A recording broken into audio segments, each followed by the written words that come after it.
Doctor बाबासाहेबांचे प्राथमिक शिक्षण मुंबईत झाले. भारतात अस्पृश्य असणे काय असते याचा धक्कादायक अनुभव त्यांना शालेय जीवनातच आला. आणखी एक अभिमानास्पद गोष्ट म्हणजे डॉक्टर बाबासाहेब आंबेडकर यांनी शालेय शिक्षण आपल्या सातारा येथे घेतले. भारतातील कोणत्याही राजकीय नेत्याने लिहिलेले नसेल तितके लेखन डॉक्टर बाबासाहेब आंबेडकर यांनी केलेले आहे. पूर्ण झालेले एकूण 22 ग्रंथ आणि पुस्तिका, 10 अपूर्ण राहिलेले ग्रंथ, 10 निवेदन किंवा साक्षी पुरावे, 10 शोध निबंध, लेख आणि परीक्षणे.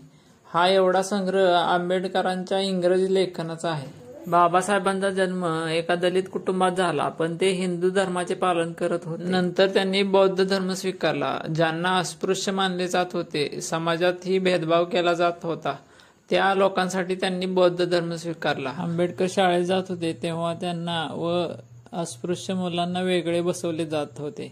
त्यांना वेगळी वागणूक दिली जात होती. हे समाजाचं वागणं बाबासाहेबांच्या मनात खूप खटकत होतं. त्यामुळे त्यांनी त्या लोकांसाठी मोठा लढा लढला.